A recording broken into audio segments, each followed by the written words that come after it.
AC న్యూస్కి స్వాగతం.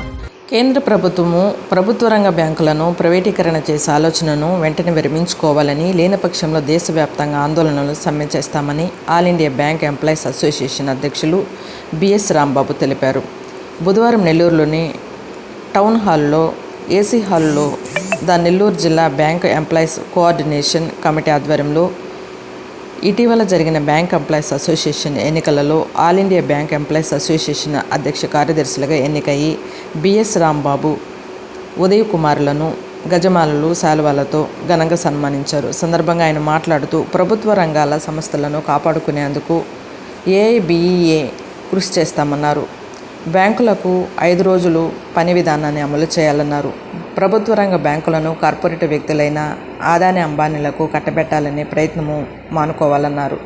State bank of all ఇండియాను కూడా ప్రైవేట్ పరం చేయాలని చూస్తున్నాయన్నారు. కేంద్ర ప్రభుత్వం ఆటలు సాగనివ్వమన్నారు.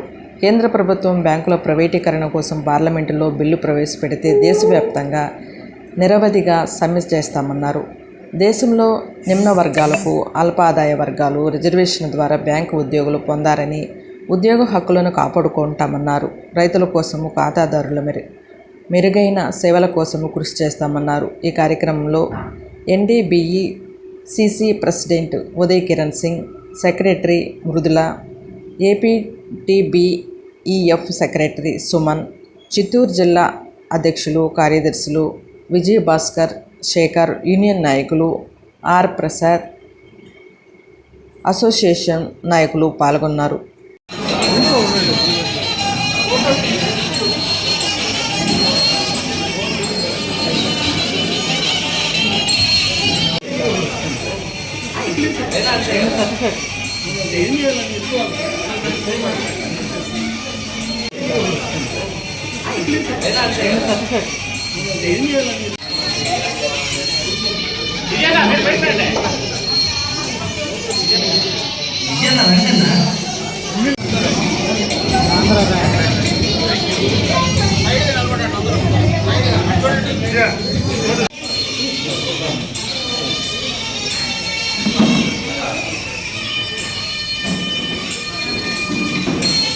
సార్ అందరూ ఒకసారి కాన్ఫరెన్స్ ముగిసిన తర్వాత ఎలక్షన్ అనేది వెళ్లాల్సి వచ్చే పరిస్థితి ఏర్పడింది. అది జూన్ 10న ఎలక్షన్ అనేది జరిగింది. ఆ ఎలక్షన్ లో అత్యధిక మెజారిటీతో గెలిచిన మన ఏఐబిఏ ప్రెసిడెంట్ రాంబాబు గారు ఏర్పాటు చేసిన బెల్ స్టేషన్ లో ఇంకొక ముఖ్య గర్వించదగ్గ విషయం ఏంటంటే, మన మధ్య తిరిగే మన నాయకుడు ఉదయ్ కుమార్ సార్ కూడా అదే ఎలక్షన్ లో అత్యధిక మెజారిటీతో జాయింట్ సెక్రటరీ ఆఫ్ ఏఐబిఏ కూడా ఎన్నికయ్యారు. దీనికి మనం నా పేరు బిఎస్ రాంబాబు. నేను all India bank employees association అధ్యక్షుడిగా ఉన్నాను. వాళ్ళ నెల్లూరులో జరిగినటువంటి సమావేశంలో అనేక విషయాలు ప్రస్తావన చేయడం జరిగింది. ముఖ్యంగా మొన్న జరిగినటువంటి 30వ కాన్ఫరెన్స్లో తీసుకున్నటువంటి అనేక నిర్ణయాల ప్రకారం 13వ ద్వైపాక్షిక వేతన ఒప్పందానికి సంబంధించినటువంటి వేజ్ కమిటీని ఒకదాన్ని ఫామ్ చేసాం. ప్రభుత్వానికి సంబంధించినటువంటి ఆర్గనైజేషన్ ఇండియన్ బ్యాంక్స్ అసోసియేషన్ నుంచి మాకు ఆహ్వానం అందింది. సో రేపు 2027 నవంబర్ నుంచి మొదలవబోయేటటువంటి 13వ ద్వైపాక్షిక వేతన ఒప్పందానికి సంబంధించిన చర్చలు అనేటటువంటి మొదలు పెట్టాలని నిర్ణయం చేశాం. దానికి సంబంధించినటువంటి చార్టర్ ఆఫ్ డిమాండ్స్ తయారు చేసే ప్రాసెస్లో వెళ్తున్నాం. ముఖ్యంగా 5 రోజుల పనిదినం బ్యాంకింగ్ రంగంలో ఇంప్లిమెంట్ చేయాలనేటటువంటి నినాదాన్ని ఇంకా ముందుకు తీసుకువెళ్తాం.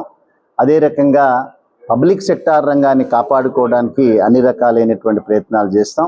ఇవాళ ప్రభుత్వాలు ఏదైతే 1969వ సంవత్సరం కంటే ముందు ప్రైవేటు వ్యక్తుల చేతుల్లో బ్యాంకింగ్ రంగం ఉందో అదే కార్పొరేట్ రంగానికి అప్పజెప్పే ప్రయత్నం చేస్తున్నారు. అదానీలకి, అంబానీలకి, ఇంక్లూడింగ్ స్టేట్ బ్యాంక్ ఆఫ్ ఇండియాని కూడా అమ్మివేసే ప్రయత్నాన్ని ఈ ప్రభుత్వాలు చేస్తున్నటువంటి నేపథ్యంలో all India bank employees association ఎట్టి పరిస్థితుల్లో వాటిని మేము సాగనివ్వం.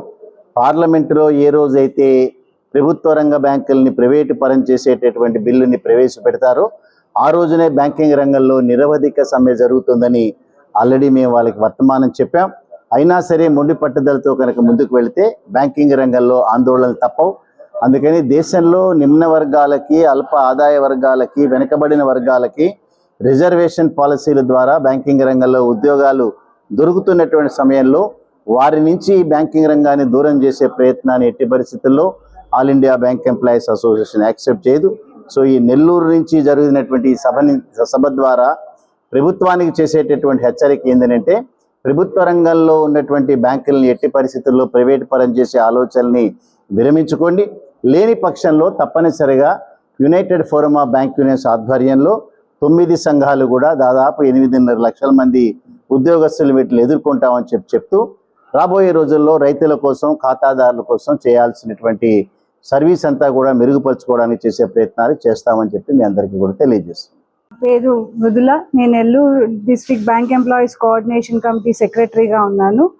ఈరోజు ఈ ఫెలిసిటేషన్ అనేది 30వ కాన్ఫరెన్స్ ఆఫ్ ఏఏబిలో జరిగిన ఎలక్షన్లో ప్రెసిడెంట్గా ఎన్నికైనటువంటి రాంబాబు సార్కి, మళ్ళీ జాయింట్ సెక్రటరీగా ఎలక్ట్ అయినటువంటి ఉదయ్ కుమార్ సార్ని సత్కరిస్తూ చేసుకున్నదే ఈ సభ. ఈ కాన్ఫరెన్స్లో చాలా రకాల రెజల్యూషన్స్ తీసుకున్నాము. బ్యాంకింగ్ వ్యవస్థలో వస్తున్న మార్పుల్ని గమనిస్తూ దానికి అనుగుణంగా ఎన్నో రకాల మార్పుల్ని చూస్తూ ఉన్నారు కాబట్టి దానికి అనుగుణంగా కావాల్సిన విధంగా కొత్త రెజల్యూషన్స్ అనేది తీసుకున్నాం. అందులో ఒకటి PLI, ఒకటి 5 రోజుల పని దినాల కోసం మరింత పోరాడడం అనేది ఒకటి. ఈ రెండు కాకుండా మహిళలకు సమతుల్యమైన ప్రాధాన్యతను కూడా ఇస్తున్నట్టు ఈ కాన్ఫరెన్స్లో మరొక రెజల్యూషన్ తీసుకున్నారు.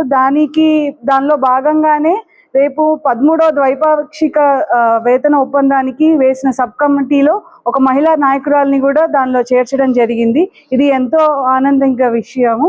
మహిళా కామ్రేడ్స్ అందరూ కూడా దీన్ని స్ఫూర్తిదాయకంగా తీసుకొని మన కోసం ఏఐబిఏ చేస్తున్న ప్రతి ఒక్క పోరాటానికి మన వంతుగా మనం ముందుండి నడిపించాలని, ప్రతి ఒక్క కాల్కి మనం రెస్పాండ్ అయ్యి ముందుకు రావాలని కోరుకుంటూ సెలవు తీసుకుంటున్నాం.